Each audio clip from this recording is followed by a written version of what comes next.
کہ حالات جیسے بھی ہوں جناب، جو مرضی ہو جائے، جیسی مرضی مشکلات آ جائیں، ہم حضور کی ناموس کے لیے غازی صاحب آپ کے مشن پر، آپ کے نعرے کے ساتھ جو آپ نے دنیا سے جاتے ہوئے لگایا، اس کے ساتھ ساتھ ہمیں مرد کھڑے ہیں۔ جی میری طبیعت خراب ہے، میں لندن علاج کرانے جا رہا ہوں۔ میں نے کہا ادھر آ، جنہوں نے آزادی کی جنگیں لڑنی ہو، جن کے پاس مشن ہو، جن کے اندر قوم کا درد ہو، ان کو تو سارے ڈاکٹرز کے پینل نے بیٹھ کے کہا علامہ صاحب اگر آپ اپنے آپ کو آرام نہیں دیں گے تو آپ کی کمر کی درد مزید بڑھتی جائے گی اور اس میں تکلیف پیدا ہو جائے گی اور ہمیں آپریشن خراب ہونے کا ڈر ہے۔ تو بابا جی نے کہا پھر تم کیا چاہتے ہو؟ انہوں نے کہا ہم چاہتے ہیں آپ مکمل آرام، ریسٹ کریں۔ بابا جی نے کہا ریسٹ کو کیا کہتے ہیں؟ اس نے کہا جی ہم چاہتے ہیں آپ آرام کریں۔ بابا جی نے کہا آنکھ کے لگ جانے کو آرام کہتے ہیں۔ وہ کانسٹیبل دنیا کی ساری ایجنسیاں بھی مخالف ہوں اور آ کر کہہ دے غازی تو کہہ دے کہ میں نے ذاتی دشمنی کی وجہ سے مارا ہے، ابھی تو ایک ایک دھکا لگا ہے، کسی کے رونے نکل رہے ہیں، کوئی جناب فوٹو کے چکر۔ میں نے کہا ہمارا شیر بھی تو رہا ہے 5 سال جیل جی 5 سال،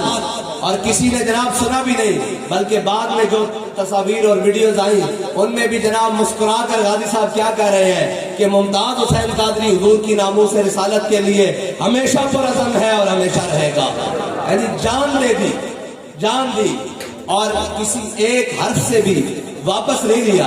یہاں پہ تو جناب دن رات سافٹ ویئر اپڈیٹ ہوتے ہیں، صرف اتنی دیر اٹھانے کی بات ہے، کسی کا سافٹ ویئر اپڈیٹ ہو گیا، کسی کا بات ہو گئی۔ میں نے کہا اقبال نے کیا خوب کہا تھا، جس کا عمل بے غرض ہے اس کی جزا کچھ اور ہے۔ غازی صاحب نے اپنے عمل مبارک سے جب حضور کی ناموس پر پہرا دیا تو پھر غازی صاحب کی جناب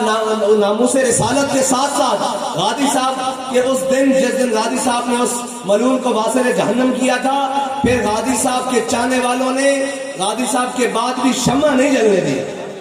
انہوں نے کہا شمع اب حضور کے دین کی جلے گی، شمع اب ناموس رسالت کی جلے گی، شمع اب ختم نبوت کی جلے گی۔ اس دھرتی کے اوپر اب کسی گستاخ رسول کی شمع نہیں جل سکتی۔ جب سارے منہ چھپا کر اندر بیٹھ رہے تھے، سارے اپنے اور بیگانے سودے کر رہے تھے، سارے جناب پس پردہ جا کر سلام دعائیں اور چائے پیالی اور اپنے سلام دعائیں بنا رہے تھے، اس وقت بھی غازی صاحب کے جان نثاروں نے غازی صاحب کے مشن سے ایک قدم بھی پیچھے نہیں ہٹایا، بلکہ اس وقت بھی جب جناب ملک صاحب جناب بابا جی علیہ رحمہ کے پاس گئے تو کہا جناب مایوس ہو چکا ہوں، تو بابا جی نے گردن آگے بڑھا کر کہا تھا مولوی خادم کی گردن حاضر ہے حضور کی ناموس کے لیے، آگے سے کاٹ لے یا پیچھے سے۔ ہم بھی غازی صاحب کے مزار پر آ کر یہی کہنے آتے ہیں کہ حالات جیسے بھی ہوں جناب، جو مرضی ہو جائے، جیسی مرضی مشکلات آ جائیں، ہم حضور کی ناموس کے لیے غازی صاحب آپ کے مشن پر، آپ کے نعرے کے ساتھ جو آپ نے دنیا سے جاتے ہوئے لگایا، اس کے ساتھ ساتھ ہمیں مرد کھڑے ہیں اور اس عزم کے ساتھ کھڑے ہیں کہ ہماری گردن یہاں سے کاٹ لی جائے یا یہاں سے، آگے سے یا پیچھے سے، دائیں سے بائیں سے، ہم یہی کہیں گے کروں تیرے نام پہ جاں فدا، نہ بس ایک جہاں 2 جہاں فدا، اور 2 جہاں سے بھی نہیں جی بھرا، کروں کیا کروڑوں جہاں نہیں۔ یا رسول اللہ لبیک لبیک لبیک، یا رسول اللہ لبیک لبیک لبیک، یا رسول اللہ لبیک لبیک لبیک۔ اور شاہ صاحب جس طرف اشارہ کر رہے تھے کہ بعض لوگوں کو صرف ڈاکٹروں نے مشورہ دیا کہ آپ جناب آپ کی طبیعت ٹھیک نہیں ہے تو آپ جناب آرام کریں، تو وہ لوگ جو ملک کے جناب اپنے آپ کو قائد کہتے تھے، سربراہ کہتے تھے، ملک کے 2-3 بار وزیر اعظم منتخب ہونے والے، 3 بار وزیر اعظم منتخب ہونے والے، وہ بھی کہہ رہے ہیں جی میری طبیعت خراب ہے، میں لندن علاج کرانے جا رہا ہوں۔ میں نے کہا ادھر آ، جنہوں نے آزادی کی جنگیں لڑنی ہو، جن کے پاس مشن ہو، جن کے اندر قوم کا درد ہو، ان کو تو سارے ڈاکٹرز کے پینل نے بیٹھ کے کہا علامہ صاحب اگر آپ اپنے آپ کو آرام نہیں دیں گے تو آپ کی کمر کی درد مزید بڑھتی جائے گی اور اس میں تکلیف پیدا ہو جائے گی اور ہمیں آپریشن خراب ہونے کا ڈر ہے۔ تو بابا جی نے کہا پھر تم کیا چاہتے ہو؟ انہوں نے کہا ہم چاہتے ہیں آپ مکمل آرام ریسٹ کریں۔ بابا جی نے کہا ریسٹ کو کیا کہتے ہیں؟ اس نے کہا جی ہم چاہتے ہیں آپ آرام کریں۔ بابا جی نے کہا آنکھ کے لگ جانے کو آرام کہتے ہیں،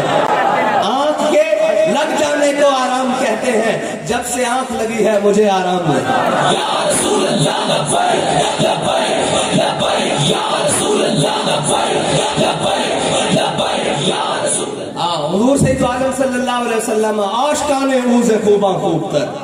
خوش تر و زیبا تر و محبوب تر، ہاں یہ حضور کے عاشقی ہیں. قیامت تک جب حضرت بلال نے کہہ جو دیا یار کہ ارا برا کنت کرا کرائی کریم منت درا، اس کا ترجمہ حضرت حسان نے کر دیا کہ ذل مکارم فی آفاقنا اذا ذکرت وفینا بک یضرب المثل. یا رسول اللہ قیامت تک جب بڑی بڑی باتیں ہوں گی،